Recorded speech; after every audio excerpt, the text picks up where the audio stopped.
Welcome to Off the Shelf. Today our special guest is Nancy Doyle. She is a consultant and a CFA. She is a founder of the Doyle Group and the author of Manage Your Financial Life, a thoughtful and organized approach for women. Welcome, Nancy. Thank you for having me. Can you tell us what a CFA is?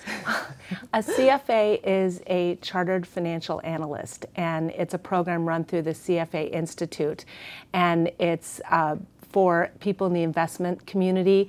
You take tests, you have a requirement for work experience, and it's generally a 3-year program. And most people in the investment community do take the CFA program. I've been one for about 20 years now. And you work mainly with families, you say? Yes, I'm a consultant, and I work with one family and help them manage their money.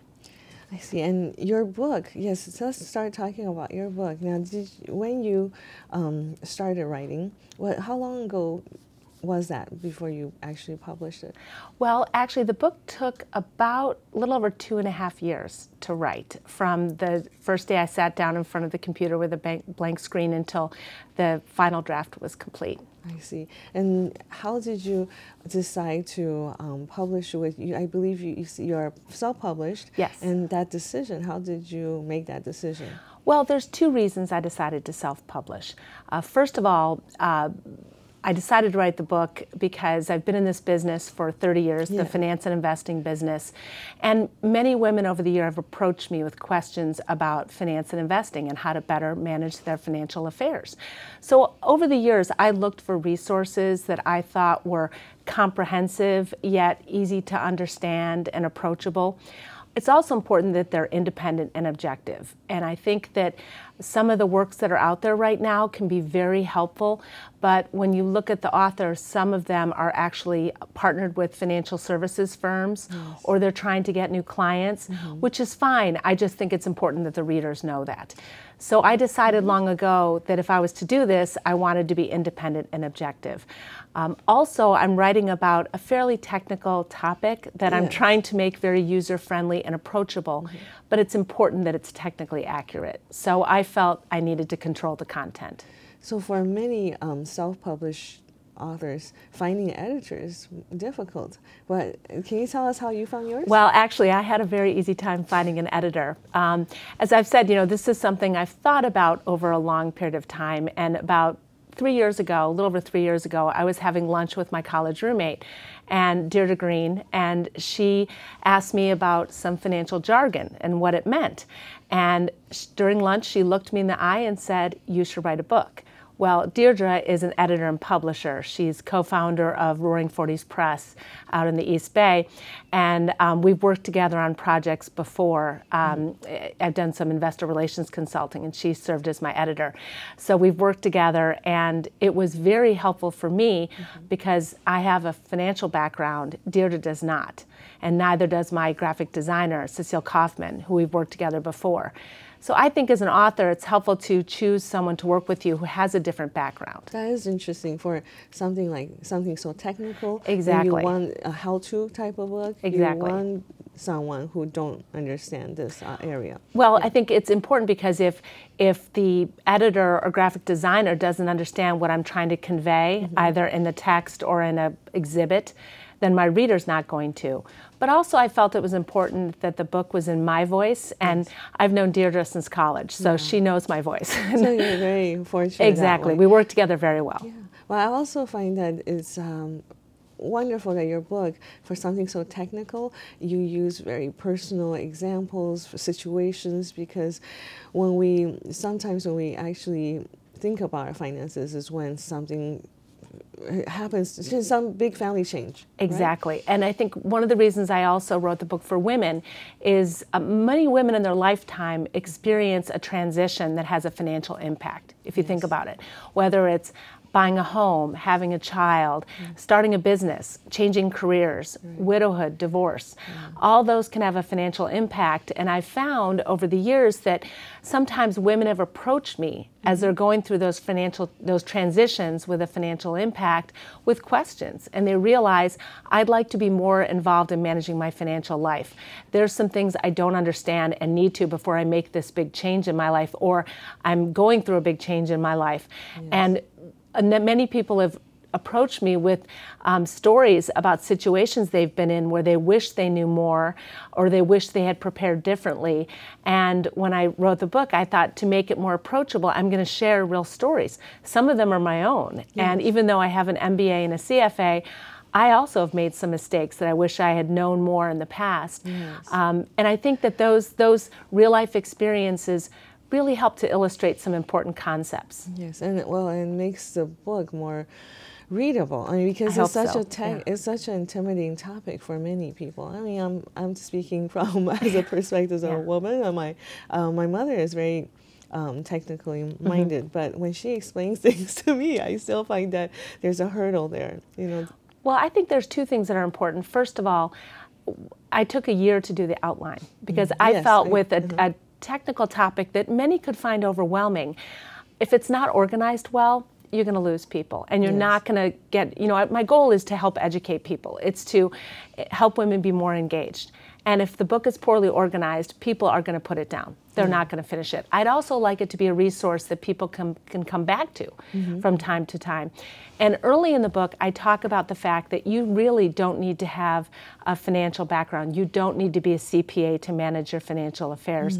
I share the story of my mother, who actually her degree was, she went to secretarial college.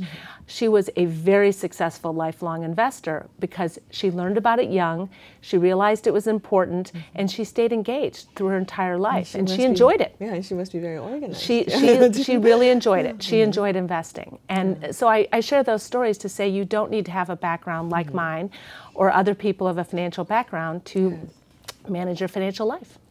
So Nancy, how did you work with your editor? Did you sit down with her and across the table and talk about it, or did you finish the whole book and then work through that, or? Well, it was actually a very dynamic process working with my editor, Deirdre Green. First of all, as I said, I spent a year on the outline, and Deirdre did have some input on the outline as we worked through it. When the outline was complete, Deirdre actually came out to Chicago, and we spent 2 to 3 days just working on the outline together, just uninterrupted working on the outline and making sure that the order was correct. And then we started with one section at a time. As I said, the book there's a preface and introduction.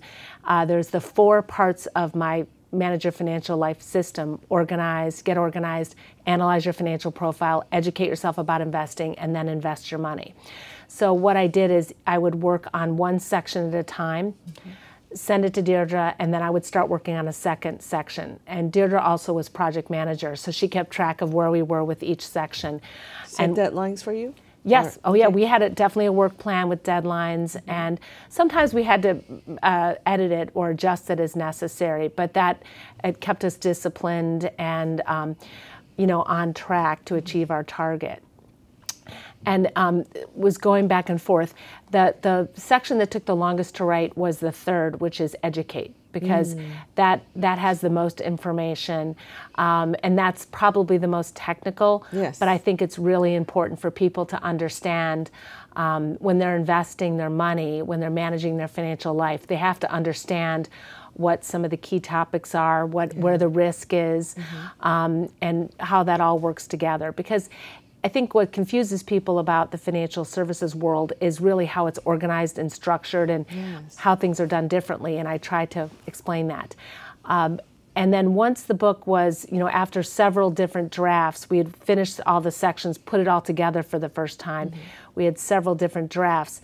And then at the very end, I sent the book to friends and colleagues of mine who have various expertise, whether it's, well, it's also accounting, to make sure the discussion of taxes was all technically correct. But that's changing all the time, isn't it? It does, hard? But I think it was very important.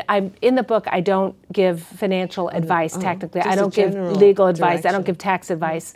I think that's important for people to understand because everyone's financial situation is different. So therefore, it provides you a system, it provides you an education, but it's important to look at your own financial situation. And if you have an advisor for tax or legal or estate or your own financial advisor, it's important to consult them. But I felt I wrote the book as a technical expert, and then Deirdre was helpful with the editing. And so after that, it was important for a final technical review. Right. So I have a good friend who worked at the SEC, and my accountant and my lawyer and my insurance agent. They all reviewed it to make sure that I hadn't changed a word and changed a meaning. Because that's another reason why I self-publish, because if you change a couple words when you're writing about something technical, even if it's in a very user-friendly, approachable manner, you can't actually change the meaning, and it may no longer be technically correct. And that was so important to me, to make sure that the work was technically correct. So the word choices were very important, because yes, exactly. Yes. Well, I like how you brought a very daunting, intimidating topic, to people in a very friendly way. It reminds me actually of one of our writers who are triathletes. Oh, okay. And they also felt that there was no book out there for someone who just wanted to start and try, right? And that's a big undertaking. Yes. And I think that it can seem overwhelming to people, like managing your financial life. I could see that connection, definitely. Well, let's see. You have a website for this book. Yes, I do. And when you were writing, were you thinking about a website? Because I think this is a very important step. When some authors don't think about that, and adding a website right now, as you release a book, it really helps you to stay with the book and the how it's received. Agreed. I originally just set out to write a book. And as I was moving along, I realized there's so much I want to talk about, but I can't even put it all in the book. Right. And things are changing. The financial world is changing all the time. So therefore, I think it's important to have something that continues on after the book is published. It provides me the opportunity to continue to research topics and get feedback from people and write about things that are important to them. On my website, I also have a place where people can ask questions. If there's something they want to learn about or need help understanding, people can provide me feedback through the website, which I think is exciting. So you can still continue a personal relationship with your readers. And like I said, the financial world continues to change. And a year from now, we'll be talking about different topics, different questions people have. So I hope to keep this going. That's my plan, because it's been very exciting, it really has. And many authors find it difficult actually or they have to switch gears when they have to prepare to talk about a book and start appearing, face to face with people. And how did you prepare yourself for this, or were you looking forward to it? Oh, very much looking forward to it, because I feel that this is really a dialogue. When I first had the advanced review copy, I gave it to literally probably 200 people, friends and family. I sent it out widely. Yes. And one of my goals was to receive feedback from people. What do you think? And at the end, I made very few, almost no changes between the advanced review copy and the final book. But what was exciting is that gave me ideas of things I can talk about in my writing going forward. I'd love to hear more about this, or have you thought about writing about that? And it's given me a lot of ideas of things that are important to people that they want to learn about. And do you look forward to writing another book, or I'd like a companion piece? Or? Yeah, I'd like to. I mean, I've given some thought. Some of the initial feedback I received, so many people approached me and said, I'm giving this to my children as a holiday gift, and I want my daughters especially to read this book. I'm giving it to a sister who's going through a change in her life. I have a college roommate who's recently widowed, or whatever the change might be. People realize this is a way to help people. And one thing I heard several times was people thought it would be helpful to have a book for people just starting out. Oh, so definitely. Manage your financial life for people who are just married, exactly starting their life. At my age, our financial lives are very complicated. Many of us are in a sandwich generation. We're thinking about our retirement and also educating our children. And I remember when I was single, I did my own taxes, right? But at this point, we can't do it. I can't do it myself anymore. But I understand that it just grows. So the sooner you get started, right? Understand what you're doing. And that's one of the key messages of the book. Is some people have said to me, "Oh, I've never been involved. It's too late." It's never too late. And the last thing I say on the cover is, it's time to get started. Like, let's do this, get motivated, start today. It's never too late. I do think in terms of my generation, probably the biggest concern people have is their retirements. And yes. I do believe that most of us have not saved enough for retirement, and we really need to be mindful of that. But what also has happened in our day now is our financial lives are far more complicated than they were for our parents' generation. Because think about it, our parents, most of them spent their entire career working at one company. Yes. Now people change jobs on average 7 times in their careers. Right. You know, you or your spouse may be self-employed and have a SEP IRA. You may have a Roth IRA. You may have an education fund or a 529 for your children. Right. The government has allowed us to set up many different types of investing vehicles to help plan for the future, but that means more paperwork, more accounts, more things to keep track of. More complicated. Exactly, and that's why I start the book with getting organized. I think that's essential for everyone.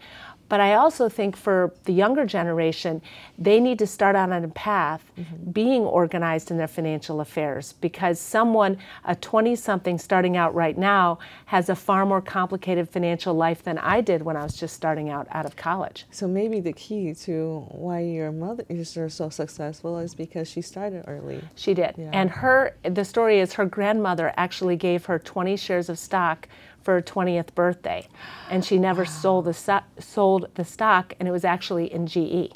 Wow. So she held it through her entire lifetime because she thought it was a great company and doing very well, and she kept up with corporate news, and she watched the company very carefely and reinvested all her dividends and gave her the interest, right? And Absolutely. not financial interest, but the mental mindset, you know, to be watching for a company that she probably didn't have before that. And also, I think part of I talk about it in the book is it's important to keep up with the financial news in the world. And a woman in our community, Mary Bradbury, who went to the same business school I did, she tells all young women, you need to read the front page of the Wall Street Journal every day.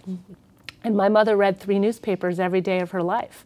And she was very involved, very up to speed. And I think in the book, I try to focus on what are the things you really need to think about. And you can't read 10 newspapers a day and know everything that's going on in the financial world, but I try to focus on those things that will be most helpful to people as they manage their money and manage their financial lives. But that's a great present that your great-grandmother must have given to your mother.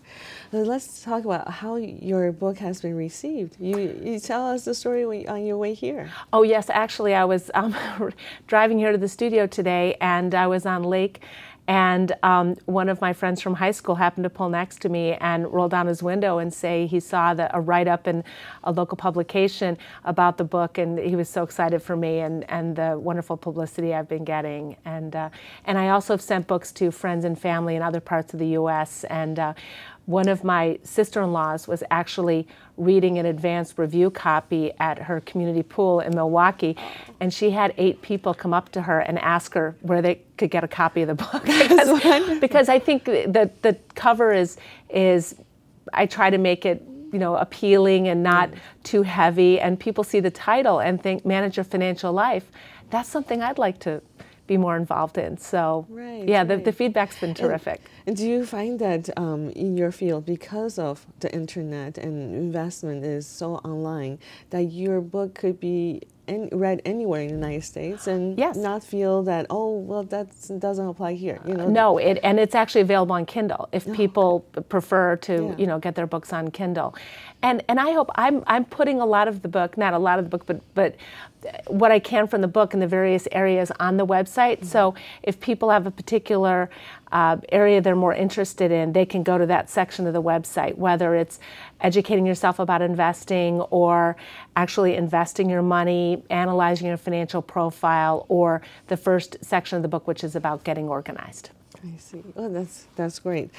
We can all use that. Yeah, it's a great place to get started, because if you don't know what you have or where it is, it's very difficult to manage your financial affairs. Yes. I also think as you go through the process of getting organized, it's a great time to organize your key financial and legal documents, and also prepare what I call an ICE plan and an ICE file. Yes, that's in case of emergency. Yes. And it's important for all of us to have a document that lists the name and contact information for our accountant, our lawyer, financial advisor. It's just such a good exercise to be organized. So if something does happen, you're better prepared. That's very interesting because I see intersections with other authors we've had here. And for example, we have a grief counselor, and she said that that's one file that you can reduce the stress for your loved ones. Absolutely, absolutely. And if you're organized, I speak in the book about a very dear college friend who, he's well now, but he went into a coma, and there was all the key documents were in one binder in the library, and the family knew where those documents were, and it really helped them manage through a very difficult situation. I also think by the first part of the Get Organized chapter is what I call a financial spring cleaning. All of us have far too many financial documents, far too much paper in our homes. Every time we do taxes, right? And we dig them up. And just 1 year is enough to... Exactly, and people don't know what they need to keep and how long they need to keep it. Right. Also, increasingly, documents are moving online. So our computer hard drives are filled with information we don't know if we have to keep it or not. Well, we can look for it. We have to look for it. You can't find it when you need it. Right. Also, I have a friend I write about who her laptop was stolen. She had a copy of her tax return on her laptop. Imagine all the information that's in your tax return that you don't want to share with others. You also have to think about the security of your paper documents and your electronic documents, and that's something we talk about in the book. Yeah, well, those are very contemporary concerns. Exactly. Right? With technology and the way the financial services industry has changed, there are some new risks and some new considerations. Many ways it makes things easier, but you just have to be mindful of managing the amount of paper and electronic documents you have in your life. Well, and then you think about in your family, there's probably only 2 people who know where it is, or maybe 1 person, and that's still a very very friendly. User unfriendly in our time. Exactly. And I recommend that everyone have what I call as a key person, preferably someone who's not in your family, maybe not meaning the spouses, the partners, perhaps a best friend or an adult sibling or an adult child even who knows where the emergency documents are. Also, I recommend people use a password manager service because we all have far too many passwords, and I've spent so much time trying to remember the passwords and having to reset them, and then I can't remember the new password. It's a way to be organized, and if you can share your master password with 1 key person, now with the way the laws are, it's hard to access people's accounts on their behalf if there's an emergency. True. And there's strict privacy laws, and if someone can access things on your behalf, it makes managing through an emergency much easier. That's something we don't usually think about. Exactly. Unfortunately, you have to think about those things. Yes. Well, okay, let's talk about some of your family in Glenview, I guess. Yes, I do have a connection to Glenview. Yes, my mother-in-law lives in Glenview here at the V, and then I have a brother-in-law and sister-in-law who live in Glenview, lifelong residents, and I also have cousins who also were Glenview residents and all went to Glenbrook South. And Loyola Academy. Yeah, so you often come around. I'm here a lot, and I was raised on the North Shore, so I've spent my years here. And well, thank you so much, Nancy. Well, thank you so much for having me, Yvonne, and hopefully people will visit my website at manageyourfinanciallife.com, and I enjoyed being here today. Thank you so much. And thank you for watching. Join us next time on Off the Shelf.